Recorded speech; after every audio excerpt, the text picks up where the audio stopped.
করে বিশ্ব নবী বলেন সে যেন আমার সঙ্গে মুসাফা করলো। যেই নবী ওয়ারিস দুনিয়াতে রেখে গেল হক্কানি আলেমদেরকে স্মরণ করার জন্য। এই জন্য হক্কানি আলেম এটাকে তাদের ফার্সি ভাষায় পীর বলা হয়, বাংলা আর্থে বলা হয় মহাজ্ঞানী, এবং সে আপনার আরবিতে বলা হয় কি আপনার আলেম, আর ফার্সি ভাষায় তাকে পীর বলা হয়। একজন হক্কানি আলেমকে ফার্সি ভাষায় কি বলে? পীর।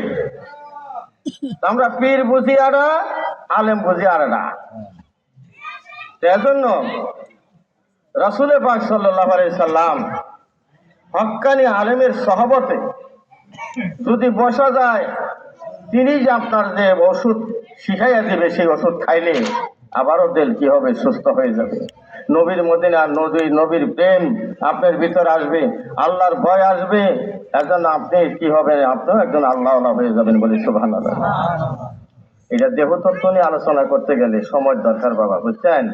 এই যে পায়ের থেকে মাথা পর্যন্ত যেটা দেখছেন, এটা কিন্তু মানুষ না, এটা মানুষ না, মানুষ কেউ দেখেও নাই।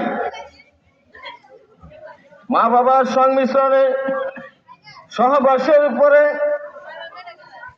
যে বীর্যটা স্খলিত হলো মায়ের রেহেমের ভিতরে, কারারিম মাকিন বলা হচ্ছে, এমন ভাবে সংরক্ষণ করা হচ্ছে যেখানে দুনিয়ার কোনো ধুলিবালি রোগ বীজাণু কোনো কিছু ঢুকতে পারবে না। সেইখানে আপনার ফেরেশতা লাগাই দিয়ে আল্লাহ রব্বুল আলামিন ওই মনি বা লুৎফাটারে 40 দিন বাড়ার ফেরেশতারা কাজ করতে করতে সেটা রক্তের ডিমায় পরিণত করলো। রক্তের ডিমার ভিতর আবার 40 দিন আল্লাহর ফেরেশতারা মেহনত করলো আল্লাহ পাক, আবার সেই রক্তের ডিমাতে সেটা একটা মাংসের ডিমা হয়ে গেল। আবার 40 দিন তার ভিতরে আপনার ফেরেশতারা কাজ করে, যার জন্য শরীরের অঙ্গ প্রত্যঙ্গ সবকিছু তার ভিতরে ফিডিং করা হলো বলে সুবহানাল্লাহ। এটা কিন্তু বডি তৈরি হলো, কথাটা বুঝেন যেন।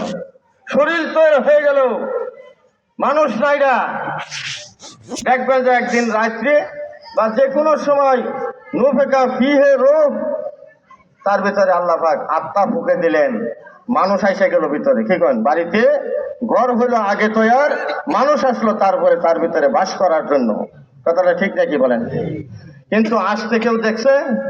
রুহটা আসতে কেউ দেখছে বলেন? কেউ দেখে নাই বাবারে। আবার দুনিয়ার সময় জিন্দেগি শেষ হওয়ার পরে হাজারো মানুষের ভিতর থেকে ওই মানুষটা বিদায় হয়ে যাবে, দুনিয়ার কেউ দেখতে পারবে না। পাবে? বাবা কান্দে, ছেলে কান্দে, মেয়ে কান্দে, নাই নাতি, আত্মীয় স্বজন সবাই কান্দে, কিন্তু কোন সময় যে বাবা তার ভিতর থেকে চলে গেল কেউ দেখতে পারলো না। কাজে মানুষ